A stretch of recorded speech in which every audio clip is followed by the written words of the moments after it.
Hola, mucho gusto. Soy Daniel y junto con mis compañeras Catherine, Emily y Maritza vamos a hablarles sobre los ácidos nucleicos, sus estructuras, sus funciones, sus propiedades y demás. Adelante. ¿Qué son los ácidos nucleicos? Los ácidos nucleicos son biopolímeros que contienen la información genética en las células. Están compuestos por nucleótidos que se enlazan para crear una cadena extensa. Cada nucleótido se compone de un nucleósido unido a un grupo fosfato, mientras que cada nucleósido consta de una aldopentosa unida a través de su carbono numérico a una base heterocíclica de purina o pirimidina. Los nucleótidos son conocidos como los monómeros de los ácidos nucleicos. Debemos recordar que los monómeros son moléculas de pequeña masa molecular que se encuentran unidas a otros monómeros. Estructura de los nucleótidos. Los nucleótidos están conformados por una base nitrogenada, la cual va a depender de si el nucleótido se encuentra en el ADN o en el ARN. En el caso del ADN, esta base puede ser adenina, guanina, timina o citosina. En el caso del ARN, esta base va a ser adenina, guanina, uracilo o citosina. Un grupo fosfato y una molécula de azúcar, que al igual que la base nitrogenada, va a cambiar dependiendo de si se encuentra en el ADN o en el ARN. En el ADN, la molécula de azúcar será desoxirribosa y en el ARN será ribosa. Los nucleótidos están unidos covalentemente mediante un fosfato entre el carbono 3 de un azúcar y el carbono 5 del siguiente. Enlace N-glicosídico. Las propiedades bioquímicas de los monosacáridos pueden modificarse al reaccionar con otras moléculas, aumentando la versatilidad de los carbohidratos, atribuyéndole características como moléculas señalizadoras o haciéndolas más susceptibles a la combustión.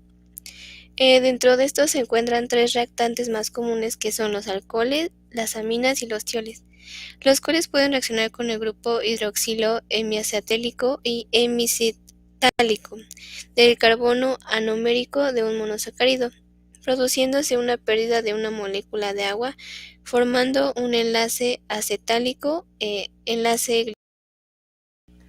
En la imagen 1 podemos visualizar la formación de etiglucósido con un enlace O-glicósido a partir de la glucosa y el etanol. Este tipo de enlace es de gran importancia cuando los carbohidratos se unen para formar largos polímeros, cuando se encuentran unidos a proteínas. Como podemos ver en el ejemplo, en primer lugar tenemos una molécula de D-glucosa, la cual posee su carbón anomérico en la posición 1, cuyo grupo hidroxilo reacciona con el grupo hidroxilo del etanol, produciéndose una reacción de condensación y formando el enlace glucosídico y una molécula de agua. Según la naturaleza del grupo reaccionante, los enlaces se distinguen en O-glicosídicos, como el ejemplo anterior, o N-glicósidos, como las bases nitrogenadas se unen a las unidades de ribosas para formar nucleósidos. En este caso, se muestra el nucleósido de guanosina que posee el enlace N-glicósido. El enlace glucosídico, además de enlazar carbohidratos con otras moléculas, también puede unir monosacáridos entre ellos, formando disacáridos o polisacáridos. Este es el caso de los oligosacáridos mediante enlaces O-glicosídicos. En la imagen podemos observar un ejemplo. El mecanismo es el mismo de antes, que se da una reacción de condensación produciendo una molécula de agua. Sin embargo, esta vez hay que considerar que los monosacáridos tienen muchos grupos hidroxilos, lo que implica diversas uniones glicosídicas. Si la reacción de los OH provienen de dos carbonos anoméricos, el disacárido será dicarbonílico, de manera que los dos grupos OH se ven involucrados en el enlace y no tendrán poder reductor, ya que éste reside en el grupo OH. Por otro lado, si el enlace participa los OH de un carbono anomérico y de otro carbono no anomérico, como el ejemplo, el disacárido será monocarbonílico y tendrá. Los polinucleótidos son cadenas lineales de nucleótidos unidas por enlaces fosfodiéster que constituyen los ácidos nucleicos. En la cadena de un polinucleótido se pueden distinguir dos partes: el esqueleto azúcar-fosfato, que es la parte común a todos los polinucleótidos de igual longitud. Consiste en una secuencia alternante de pentosas y ácido fosfórico unidos entre sí mediante enlaces de tipo éster, que es la parte más hidrofílica de la molécula y está cargada negativamente. Las secuencias de bases nitrogenadas es lo que distingue a un polinucleótido de otro. Una consecuencia de la estructura de los nucleótidos es que una cadena de polinucleótidos tiene direccionalidad, es decir, que tiene dos extremos que son distintos entre sí. En el extremo 5' o inicio de la cadena, sobresale el grupo fosfato unido al grupo 5' del primer nucleótido. En el otro extremo, llamado extremo 3', está expuesto el hidroxilo unido al carbono 3' del último nucleótido. Las secuencias de ADN generalmente se escriben en la dirección 5' a 3', lo que significa que el nucleótido del extremo 5 es el primero y el nucleótido del extremo 3' es el último.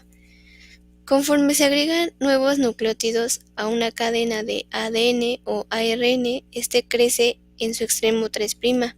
Cuando se une el fosfato 5' del nucleótido entrante al grupo hidroxilo en el extremo 3' de la cadena, esto produce una cadena en la que cada azúcar se une a sus vecinos por una serie de enlaces llamados. Características del ácido desoxirribonucleico o ADN. El ácido desoxirribonucleico o ADN es la molécula que transporta información genética para el desarrollo y el funcionamiento de un organismo. El ADN está compuesto por dos cadenas complementarias que se enrollan entre sí y parecen una escalera de caracol. Esa forma se le conoce como doble hélice. Cada hebra está compuesta por grupos alternados de desoxirribosa, que es un azúcar, y un grupo fosfato. Unida a cada azúcar hay una de las 4 bases nitrogenadas, que pueden ser adenina, citosina, guanina o timina. Las dos hebras se conectan por puentes de hidrógeno entre las bases. La adenina se enlaza con la timina y la citosina con la guanina. La secuencia de las bases a lo largo de la estructura principal del ADN codifica la información biológica, por ejemplo, las instrucciones para producir alguna proteína, como se muestra en la imagen. Características del ácido ribonucleico o ARN. El ácido ribonucleico es uno de los ácidos nucleicos que, al igual que el ADN, se encarga de la síntesis de proteínas y herencia genética. Este está presente en el interior de las células, tanto eucariontes como procariontes, e incluso es como único material genético en ciertos tipos de virus ARN. Consiste en una molécula en forma de cadena simple de nucleótidos formados a su vez por ribosa. La ribosa es un azúcar, un fosfato y una de las 4 bases nitrogenadas, ya sea adenina, guanina, citosina o uracilo. Tipos y propiedades. Hay 3 tipos de ADN, el A, el B y el Z. La diferencia de cada uno de estos está dada por el plegamiento que adoptan los pares de sus bases nitrogenadas. En el ADN tipo A, las hélices poseen un grado bajo de hidratación. El grado de hidratación normalmente es del 65 al 70%.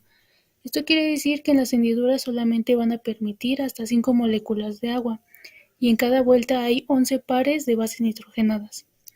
En el ADN tipo B se encuentra altamente hidratado, casi un 90%, y contiene 12 moléculas de agua. En cada vuelta posee 10 pares de bases nitrogenadas. Y en el ADN tipo Z posee 12 pares de bases nitrogenadas en cada vuelta, y normalmente es observado in vitro. Como podemos observar en las imágenes, el ADN tipo A es más ancho y más corto, tiene un ángulo de torsión de 32 grados, y en el ADN tipo B el ángulo de torsión es de 36 grados. Esto quiere decir que la distancia entre las hendiduras es mayor y es el que normalmente estamos acostumbrados a observar.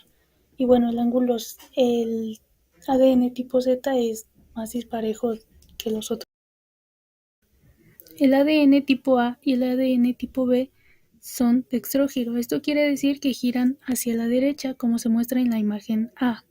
Y el ADN tipo Z es levógiro. Esto quiere decir que gira hacia la izquierda, como en la imagen B. Desnaturalización del ADN. La desnaturalización de un ácido nucleico provoca la disociación total o parcial de las dos cadenas que forman la doble hélice.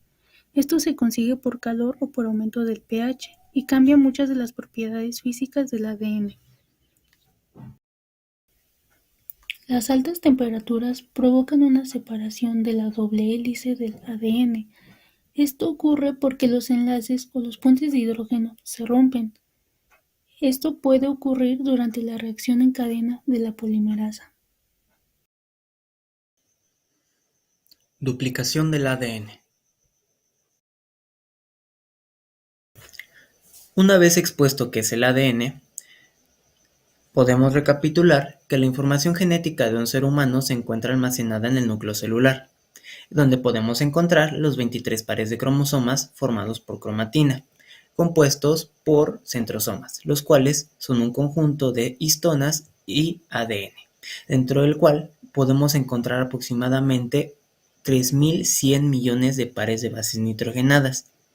Pero, ¿cómo es que encontramos el ADN en cada célula humana? Bueno, esto se da a través de un proceso llamado biosíntesis de ADN, el cual se da cada vez que una célula se duplica, de tal modo que las células hijas tienen la misma información. Este proceso de replicación del ADN se da en el núcleo celular, donde, recalcando, la información genética se encuentra almacenada en unas superestructuras conformadas por superhélices de ADN y trozos de histonas, lo cual forman los nucleosomas, lo cual, sin entrar a detalle, forman la metilación, un proceso de regulación epigenética y expresión de genes.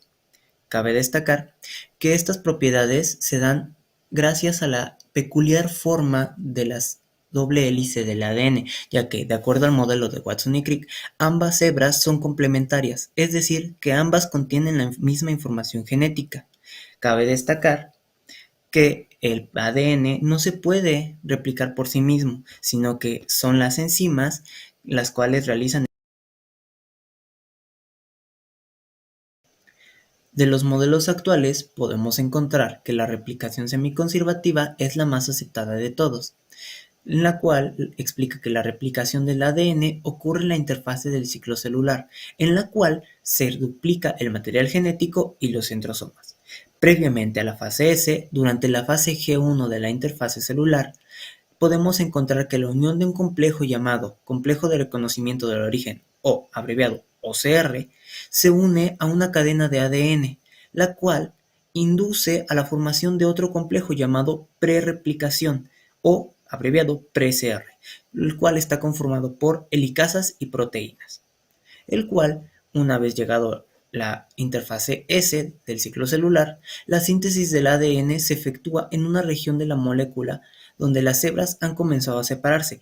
Esta región se le conoce como horquilla de replicación, el cual está unida la helicasa, una vez separadas las proteínas CDCO y CDT1, la helicasa rompe los puentes de hidrógeno entre las bases nitrogenadas y se. Una vez se efectúa la helicasa, se obtienen dos hebras de ADN separadas, una que apunta en la dirección 3'-5', denominada también hebra continua, mientras que la otra apunta en la dirección 5'-3', denominada también hebra rezagada. Posterior a esto, una enzima llamada primasa 2 se une a un sitio del genoma, el cual marcará el inicio de la síntesis de ADN, donde la unión de otra enzima llamada ADN polimerasa 3 convertirá al sitio de replicación activo mediante la liberación de las proteínas del OCR, lo que induce el movimiento del MCM en dirección 3'-5', es decir, en la hebra continua. No obstante, el proceso de replicación en la hebra 5', 3', es decir, la hebra rezagada, se sintetiza de forma diferente, es decir, en tramos pequeños, ya que debido a la estructura del ADN no es posible hacerlo de forma continua. Es entonces donde otras enzimas llamadas ligasas ayudan a la unión de estos pequeños. Los sitios donde se unen la primasa 2 y la ADN3 polimerasa se denominan cebadores o primers, los cuales son marcadores que indican el inicio de la síntesis del ADN en ambas hebras. En caso de la hebra continua, existe uno al inicio y uno al final, y en caso de la hebra rezagada, existe uno al inicio de cada pequeño fragmento de ADN sintetizado. Para finalizar el proceso de síntesis de ADN, se eliminan las bases nitrogenadas complementarias de aquellos cebadores, los cuales se denominan Okazaki fragments. Tipos y propiedades del ARN. Pero, ¿qué es el ARN? Bueno, el ácido ribonucleico, o por sus siglas ARN, es similar al ácido desoxirribonucleico, o por sus siglas ADN. No obstante, mientras que las moléculas del ADN están compuestas por dos hebras complementarias y antiparalelas, es decir, bicatenario, el ARN está compuesto por una sola hebra, es decir, es monocatenario. La función principal del ARN dentro de la célula es la función de síntesis de proteínas en un proceso que se llama traducción del ADN, además en su regulación. Y aunque el ARN es monocatenario, debido al plegamiento por el apareamiento de bases intramoleculares entre secuencias, es que se forman diferentes tipos de ARN que le proporcionan, de acuerdo a su estructura tridimensional.